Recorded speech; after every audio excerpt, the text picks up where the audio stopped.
जब पंडित ने मुझसे कहा कि दुल्हन की मांग में सिंदूर भर दो तो मेरे हाथ पैर कांप रहे थे। मैं सहमी हुई नजरों से अपने पापा की तरफ देखा था, जो गुस्से भरी नजरों से मुझे ही घूर रहे थे। मेरा दिल जोर जोर से धक धक कर रहा था। मेरी उम्र उस समय सिर्फ 14 साल थी, लेकिन मेरी शादी 29 साल की औरत के साथ की जा रही थी। हमारे खानदान का रिवाज था कि हमारे यहाँ बट्टे सट्टे की शादी की जाती थी। कौन कहता है कि अदले बदले की शादी में नुकसान हमेशा लड़की का होता है, कि उसकी शादी लड़के से कर दी जाती है। जुल्मी हम मर्दों के साथ भी होता है, जैसे कि मेरे साथ हो रहा था। मेरी बहन की उम्र 19 साल थी और लावण्या के भाई से मेरी बहन की शादी तय हो चुकी थी। उसके भाई की उम्र 24 साल थी। बहन की शादी के खातिर मुझे बलि का बकरा बना दिया गया था। मैंने पापा से बहुत इनकार किया कि मैं यह शादी किसी भी कीमत पर नहीं करूँगा, तो एक जोरदार थप्पड़ पापा ने मेरे मुंह पर मारा था। कहने लगे, मैं देखता हूँ कि तुम कैसे शादी नहीं करते। मेरी बहन की शादी तो उसके जोड़ के लड़के से की जा रही थी, लेकिन मेरे साथ बहुत ज़्यादा जुल्म किया जा रहा था। मैं भला कैसे 29 साल की औरत के साथ शादी कर सकता था, और फिर मेरी उम्र कोई शादी की नहीं थी। मैं तो अभी सिर्फ 9th क्लास में पढ़ता था। लेकिन मेरी बहन का रिश्ता जिस घर से आया था वह बहुत ही अच्छे खाते पीते लोग थे, और हमारा खानदानी रीत था कि हम अपना लड़की तभी देंगे जब हमारी लड़की भी आपके घर में जाएगी। वह बहुत ही अमीर लोग थे, इसलिए पापा चाहते थे कि रिश्ता इसका हाथ से न निकले। लेकिन लड़के वालों की यह शर्त थी कि बदले में उनकी लड़की की शादी मुझसे हो जाए। अगर उनकी लड़की की शादी मुझसे न हुई तो मेरी बहन की भी शादी नहीं हो सकती थी। इसलिए मेरे पापा ने बिना मुझसे पूछे मेरा रिश्ता तय कर दिया।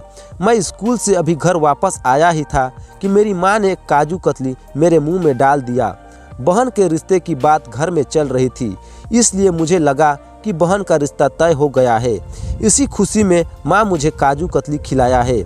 मेरी माँ कहने लगी, अगले रविवार को तुम्हारी बहन के साथ साथ तुम्हारी भी शादी है। यह सुनकर तो मेरे गले से उतरने वाला काजू कतली मुझे कड़वा लगने लगा था, क्योंकि शादी का नाम सुनकर मैं चौंक उठा था।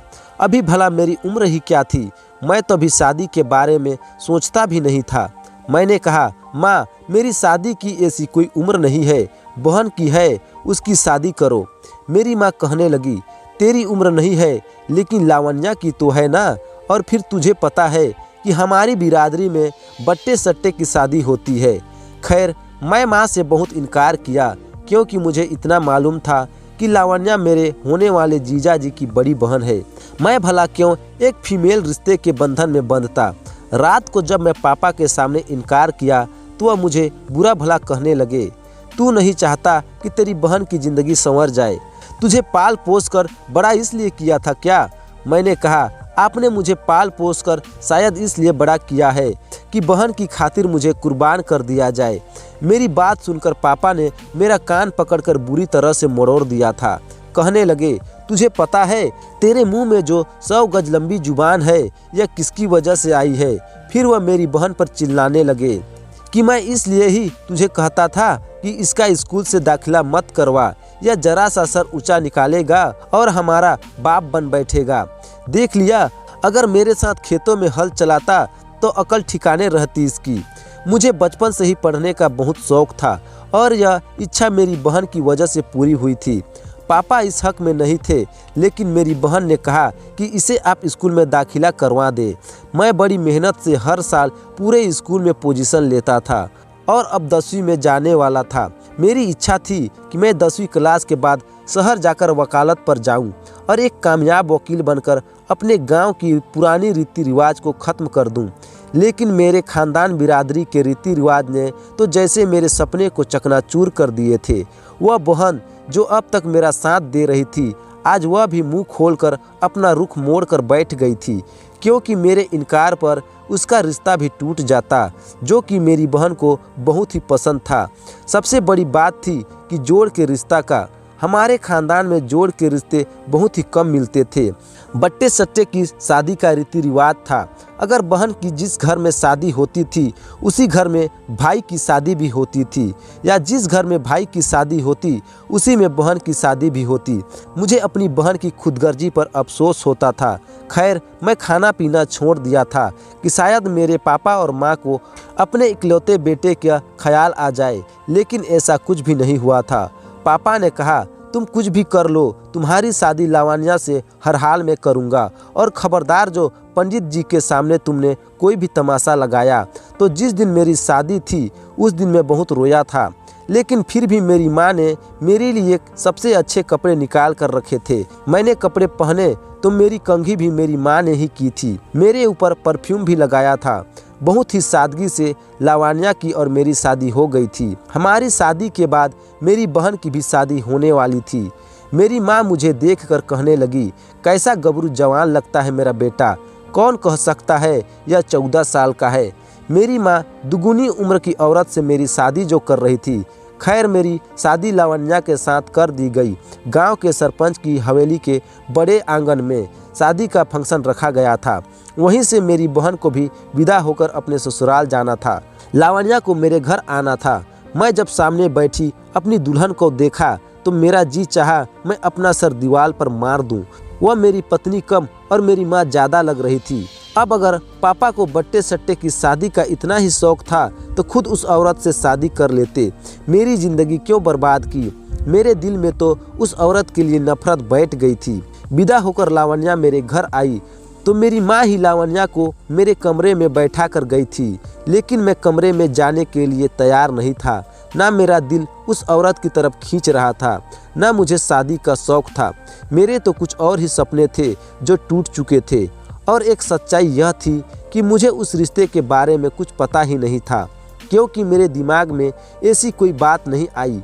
मेरा बिल्कुल दिल नहीं था कि मैं कमरे के अंदर जाऊं, और दूसरा मुझ पर डर भी सवार था कि करूंगा क्या, क्योंकि मैं हर बात से अनजान था। आज तक मैं किसी भी लड़की को ऐसी नज़र से नहीं देखा था। मेरी माँ कमरे से बाहर आई तो मेरे पास आकर बैठ गई और कहने लगी, कमरे में जाओ, तुम्हारी पत्नी तुम्हारा इंतजार कर रही है। मैंने अपनी माँ को शिकवा भरी नज़रों से देखा था। खैर, कमरे में तो मुझे मजबूरन ही जाना था। मेरी माँ मुझे कहने लगी, कमरे में मैंने दूध का गिलास रख दिया है, वह ज़रूर पी लेना। बादाम पिस्ते वाला दूध है, ठीक रहेगा तुम्हारे लिए। मैं अपने कमरे में चला गया। जो औरत जो घूंघट डाले बैठी हुई थी, मुझे तो उस पर भी अफसोस हो रहा था कि कैसी अजीब औरत है। शादी के नाम पर एक 14 साल के बच्चे से क्या उम्मीद रखे हुए हैं कि मैं चलकर उसके पास आऊँगा, बेड पर बैठूँगा, उसकी घूंघट उठाऊँगा, उसकी तारीफ करूँगा, उसके हाथ में अंगूठी पहनाऊँगा, और उसके आगे तो मेरा दिमाग बिल्कुल साफ था। मुझे नहीं मालूम था कि उसके आगे क्या होता है। अगर इस औरत को इस बात की जानकारी हो जाती, मुझे कुछ पता नहीं है, वह तो मेरा मजाक उड़ाती रहेगी।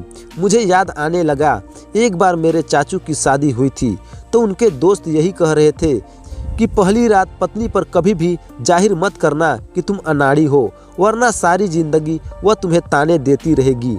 मैं उस समय इस बात को समझ नहीं पा रहा था कि मुझे क्या करना चाहिए और क्या नहीं। मैं कमरे का दरवाज़ा बंद किया, उसके पास आकर बैठ गया। घूंघट उठाने पर मेरा कोई इरादा नहीं था, क्योंकि इसके साथ मैं पहले ही देख चुका था। मैंने कहा, मेरी बात सुनो, मुझसे कोई भी उम्मीद मत रखना। मेरी शादी तुमसे ज़बरदस्ती कराई गई है। ना तो तुम मुझे पसंद हो और ना ही मैं तुम्हें अपनाऊंगा। अपनी उम्र देखो, क्या तुम्हें लगता है कि तुम्हें मुझसे शादी करना चाहिए थी? मेरी बात सुनकर उसने खुद से अपना घूंघट उठा दिया, लेकिन उसने बोला कुछ भी नहीं। मैं बड़े गुस्से से रौब जमाने के अंदाज में बात की थी। उसने मुझे कोई जवाब नहीं दिया था। मैडम से अभी कह दिया कि सुबह सबके सामने वह ऐसी वैसी कोई बात नहीं करेगी। जो कुछ अभी हमारे बीच हुई है, तुम यह कहोगी कि सब ठीक है। यह कहकर मैंने अपना तकिया उठाया और ज़मीन पर जाकर लेट गया। कुछ ही देर बाद मुझे उसकी आवाज़ सुनाई थी। वह कहने लगी, सुनिए, बेशक उम्र में आप मुझसे छोटे हैं, लेकिन रिश्ते में आपका स्थान बहुत बड़ा है, इसलिए आप बेड पर सो जाइए, मैं ज़मीन पर सो जाऊंगी। मुझे तो लगा था कि बड़े घर से आई है, और उम्र में भी मुझसे दोगुनी है तो कहीं मुझे डांट ही न दे। लेकिन उसने बड़े आराम से मुझसे कहा था। मैंने भी सोचा कि मैं मर्द हूँ, बेशक कम उम्र का हूँ, लेकिन हूँ तो उसका पति ही। मैं ज़मीन पर क्यों लेटूं? मैं अपना तकिया उठाया और बेड पर लेट गया। उसने चादर नीचे बिछाई और अपना तकिया रखकर खुद वॉशरूम में चली गई। सड़ा सा कपड़ा पहनकर वह बाहर आई थी। वह ज़मीन पर आकर लेट गई। मैं तो भगवान का धन्यवाद किया था। सुबह हुई तो कमरे का दरवाज़ा खटकने लगा। आवाज़ सुनते ही वह फौरन से उठकर बेड पर जाकर अपना तकिया रखने लगी। फिर अपने लंबे घने बालों को समेटकर उसका जूड़ा बनाया और दरवाज़ा खोल दिया। मेरी माँ बाहर खड़ी थी। मेरी माँ ने उसके सर पर प्यार किया और उसे ढेर सारा आशीर्वाद दिया। फिर माँ कहने लगी, सत्यम तुम भी उठो, मैंने नाश्ता बना दिया है। बाहर सारे रिश्तेदार इकट्ठे हैं, सब साथ में मिलकर ही नाश्ता करेंगे, इसलिए तैयार होकर बाहर आना पड़ा। वह कहने लगी, जी जरूर। फिर मेरी माँ कहने लगी, तुम्हारी माँ ने जो सोने का सेट जो तुम्हें चढ़ाया था ना, उसका नेकलेस बहुत भारी है, ऐसा करो वह पहन लेना। वह हर बात पर हमेशा हिलने लगी थी। मैं भी उठकर तैयार हो गया। सारे रिश्तेदार के सामने मैं अपनी पत्नी के साथ ही बैठा था। उसके साथ ही नाश्ता भी किया। मेरी बहन भी शादी के कुछ दिन बाद घर आई तो बहुत खुश थी। उसका घर भी बस गया था और मेरी ज़िंदगी भी सुकून में आ गई थी। लवानिया ने बहुत जल्द ही घर की सारी जिम्मेदारियां संभाली थी। मेरा भी सारा काम वह अपने हाथों से करती थी और मुझे कुछ भी नहीं कहती थी। मैं यूं ही इतना डर रहा था। शायद वह मेरे रूम में आ गई थी। मैं 9th का फाइनल एग्ज़ाम देने के बाद अब 10वीं में आ गया था। फिर ऐसे ही दिन बीतने लगे थे। जब मैं 10वीं का एग्ज़ाम दिया तो मैंने फर्स्ट किया। मैं बहुत खुश था। खुश तो मेरे माँ बाप भी बहुत थे। लावण्या भी बहुत खुश थी।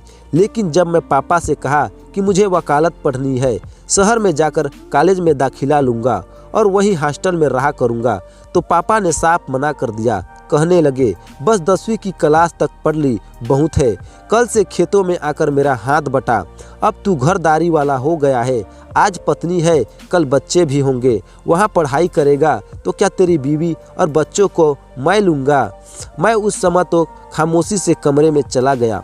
मैं जानता था कि लावण्या बड़े घर से आई है, इसलिए माँ उसके सामने कुछ दबती थी और मेरी बहन उसके घर में बहुत खुश थी। इसलिए मेरी माँ की कोशिश होती कि लावण्या की कोई बात ना टाली जाए ताकि मेरी बहन अपने घर में खुश रहे। इसलिए जब लावण्या रात को मेरे कमरे में आई और ज़मीन पर अपना बिस्तर बिछाने लगी तो मैंने कहा, देखो मेरी बात सुनो, पापा तुम्हारी बात नहीं टालेंगे और ना ही मेरी माँ तुम्हारी बात से इनकार करेंगे। तुम उन्हें कहो कि मुझे कॉलेज में पढ़ने की अनुमति दे दे।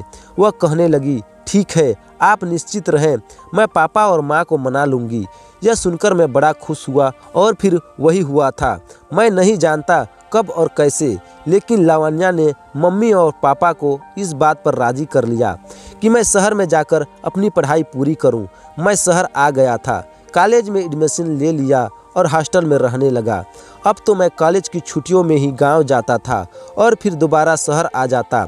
समय यूं ही गुजरने लगा। मैंने वकालत की डिग्री भी हासिल कर ली। हालांकि वहां वकालत के काम से आया था, लेकिन मैं अपने काम पर इतनी मेहनत करता कि जीत को अपना मुकद्दर बना लेता था। इसलिए बहुत जल्दी ही मैं शोहरत हासिल कर ली थी। जैसे जैसे मैं मशहूर होने लगा, सब लोग मेरे गुण गाने लगे थे। मैंने अपनी फीस भी बढ़ा ली थी। अब मैं लाखों में खेलता था और मैं जिन लोगों का केस लेता था उसे डंके की चोट पर जीत कर दिखाता था। मैंने शहर में एक घर भी खरीद लिया था क्योंकि मेरा काम शहर में ही था। मेरी शादी को 10 साल गुजर चुके थे, लेकिन इन 10 सालों में मैंने अपना पत्नी को आज तक नहीं छुआ था और मैं जब भी लावण्या के साथ कमरे में सोता तो उससे अलग ही सोता था। हालांकि मुझे लावण्या की आंखों में कुछ ऐसा दिखाई देता था जो कि मैं देखकर भी अनदेखा कर देता था। इस बार जब मैं गांव गया तो मेरी माँ कहने लगी, अब मुझे पोते पोती की शक्ल भी दिखा दो। मैं कोई जवाब नहीं दिया था क्योंकि अभी मेरे दिल में अपनी पत्नी के लिए ऐसी कोई जज्बात नहीं थी। मैंने कहा, माँ यह सब तो भगवान के हाथ में है। मेरी माँ कहने लगी, मुझे नहीं लगता कि इस औरत से तुम्हें औलाद होगी। तुम्हारी बहन की शादी भी इसी के साथ हुई थी। भगवान की कृपा से उसके 2 बच्चे हैं और एक लावण्या है। मुझे लगता है यह बांझ है। तू ऐसा कर, शहर जाकर कोई दूसरी शादी कर ले, लेकिन इसे भी अपने साथ ले जा।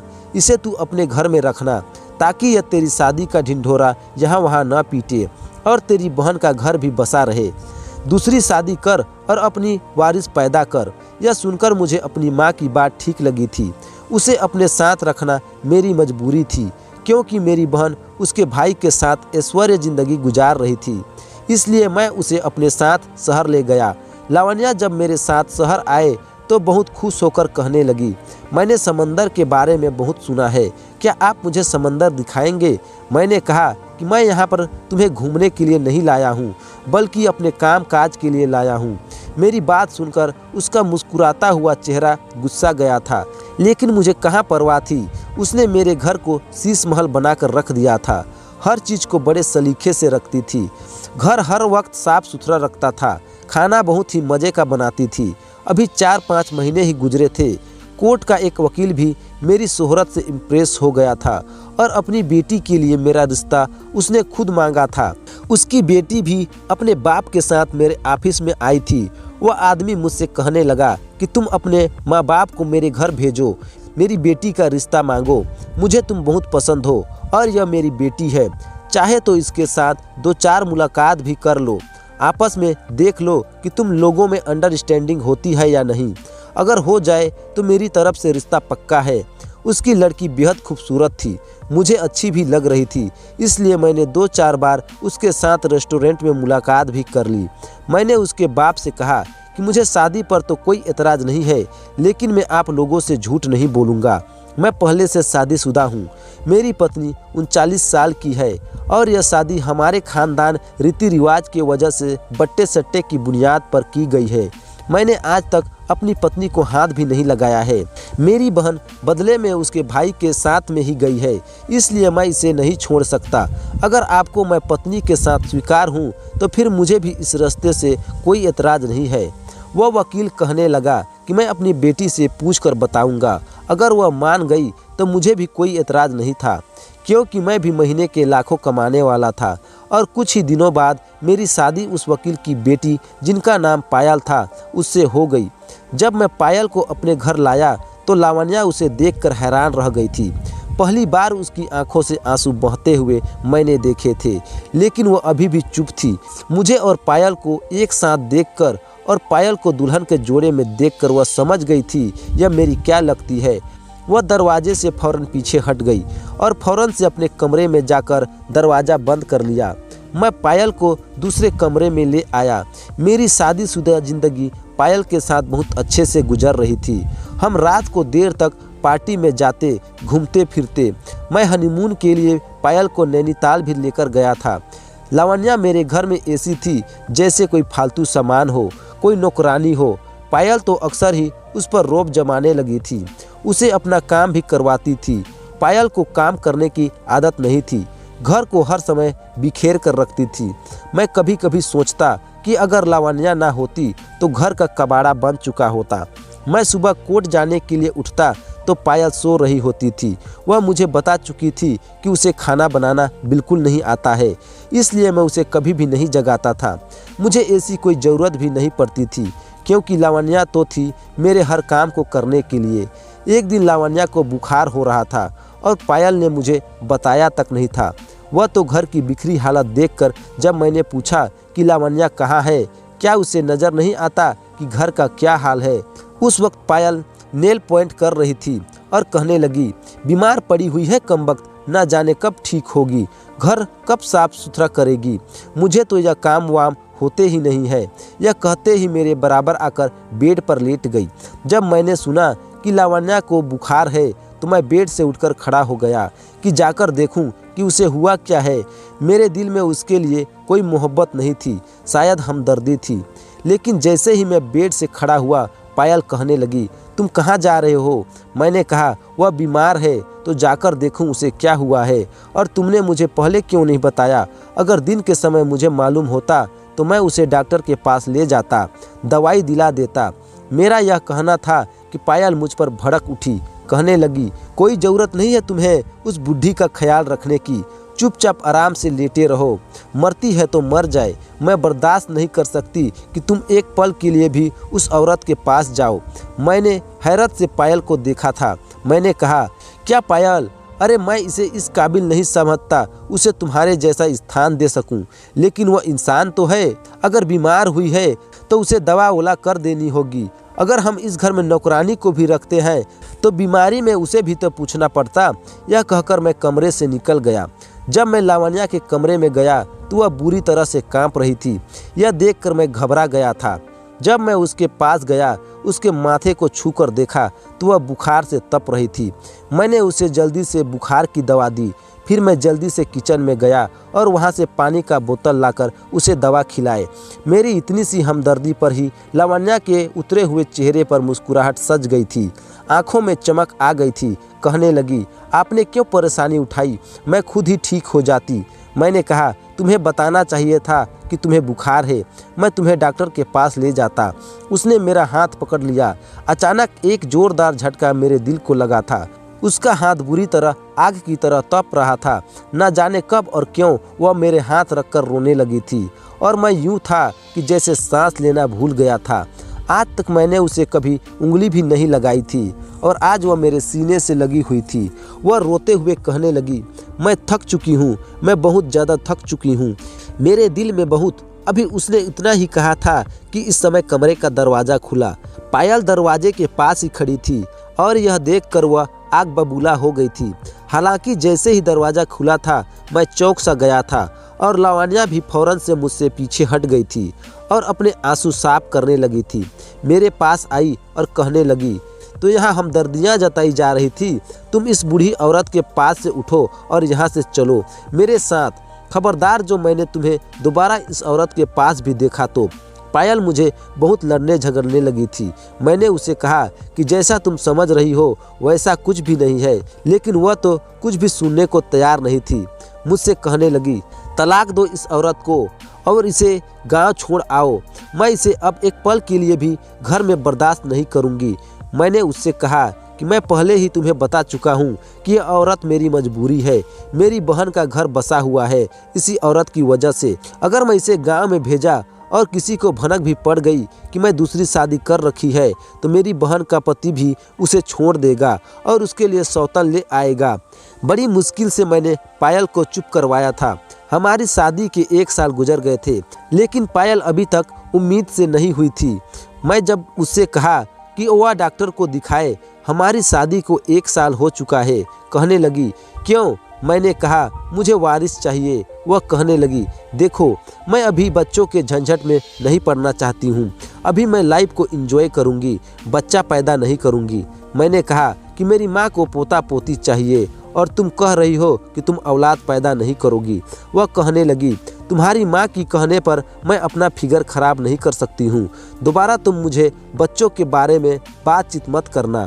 मैं अपने मर्जी और अपने तरीके से ज़िंदगी गुजारने की आदी हूँ। अब पायल अकेले ही पार्टियों में जाती थी। मुझे मालूम हुआ कि उसके दोस्तों में काफ़ी लड़के भी थे। मैंने इस बात पर इतराज़ किया तो वह कहने लगी, खुद तुमने एक और पत्नी पाल रखी है और तुम किसी भी लड़के से बात करते हुए नहीं देख सकते। देखो, यह पुरानी तरह की पाबंदियाँ मुझे बिल्कुल भी पसंद नहीं है। हमारे सर्कल में यह सब चलता है। मैं चुप हो गया था। एक बार पायल मुझसे कहने लगी कि वह टूर पर अपने दोस्तों के साथ जाना चाहती है। मैंने कहा, क्या तुम्हारा दिमाग खराब है?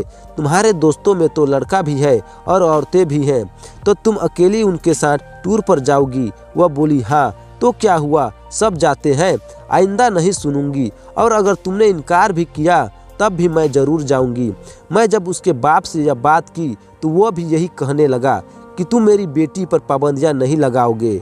वह जाना चाहती है तो जाने दो। अब पायल की बदतमीजियां बढ़ने लगी थी।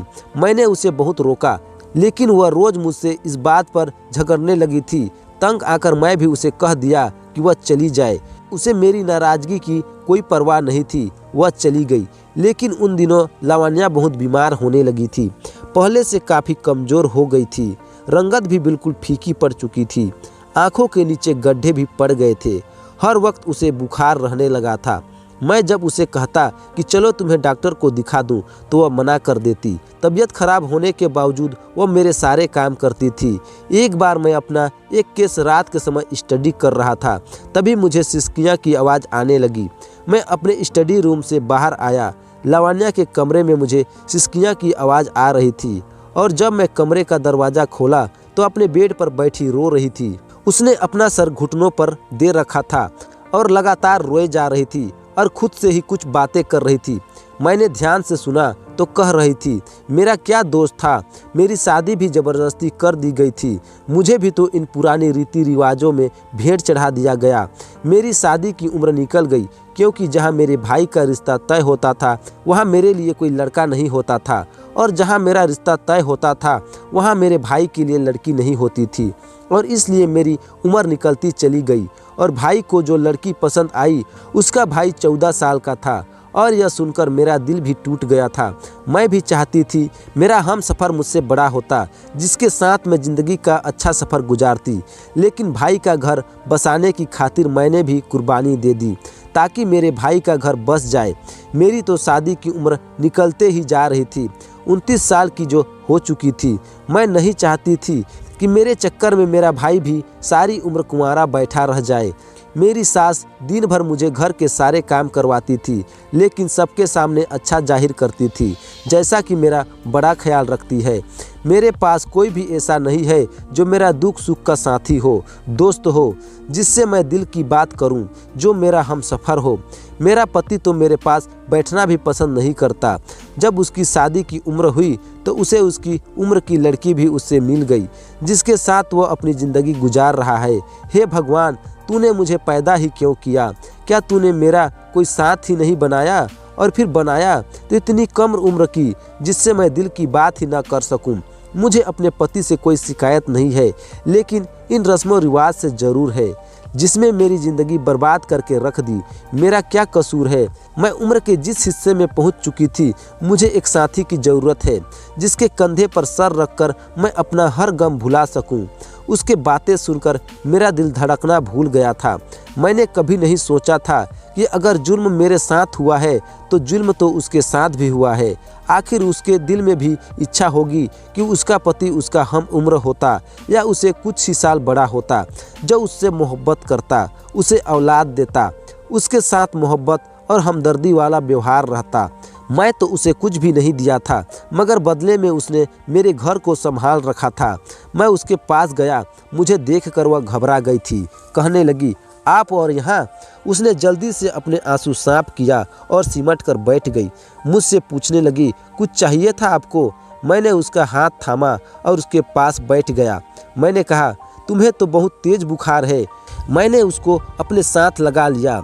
मैंने कहा कि मैं तुम्हारे साथ बहुत बड़ी गलती कर दी। यह सुनकर वह रोने लगी। कहने लगी, मुझे अपनी ज़िंदगी से बस कुछ ही पल दे दो, मेरे पास ज़्यादा समय नहीं है। यह सुनकर मुझे हैरत हुई थी, लेकिन मैंने उस समय इनकार नहीं किया। वह मुझसे उम्र में दुगुनी थी, खूबसूरत भी नहीं थी, लेकिन मुझे यूँ बात करती थी जैसे मैं उससे उम्र में बड़ा हूँ। मैं आज तक उसके जुबान से अपने लिए तुम शब्द नहीं सुना था। और एक पायल थी जो मुझसे उम्र में 4 साल छोटी थी, लेकिन मुझसे हर वक्त लड़ती रहती थी और तुम करके बात करती थी। उसकी नज़र में मेरे लिए कोई भी सम्मान नहीं था। जब तक पायल घर पर नहीं थी, मैं लावण्या के साथ बहुत अच्छा समय गुजारना चाहता था। पता नहीं क्यों अब मेरा दिल लावण्या की तरफ खींचने लगा था।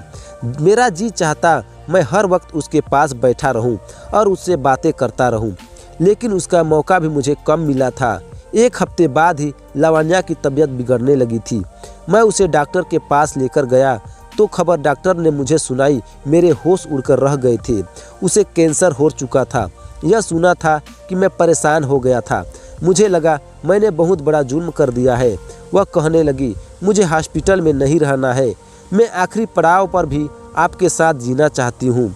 जब उसकी आखिरी सांसें चल रही थी तो उसका सर मेरी गोद में था और मेरा हाथ उसने थाम रखा था। अपने शब्द उसके ज़बान पर यही थे कि आप मुझसे खुश तो है ना, मैं आपके साथ कोई बुरा सलूक तो नहीं किया ना। मेरी आंखों से आंसू बह रहे थे। आखिरी समय में भी उसे मेरी ही चिंता थी। मैंने उसे दिया ही क्या था सिवाय कुछ दिन की मोहलत के। उसने मेरी गोद में दम तोड़ दिया था। मैं नहीं जानता था कि मुझे क्या हुआ था, लेकिन मैं फूट फूट कर रो रहा था। मुझे लगा मेरी दुनिया तो अब उजड़ी है। लावण्या की अंतिम संस्कार के बाद मैं जब घर लौटा तो मुझे पूरा घर काट खाने को दौड़ रहा था। मुझे लग रहा था कि जैसे मैं अधूरा रह गया हूँ। मैं अक्सर खाली समय में लावण्या की तस्वीर से बातें किया करता हूँ और उसे माफ़ी मांगता रहता हूँ। मेरी हालत देखकर पायल भी मुझे छोड़कर जा चुकी है। आपको यह कहानी कैसी लगी हमें कमेंट करके ज़रूर बताएं, और वीडियो अच्छी लगी तो वीडियो को लाइक शेयर और अगर चैनल में नए हैं तो चैनल को सब्सक्राइब करना ना भूलें। धन्यवाद।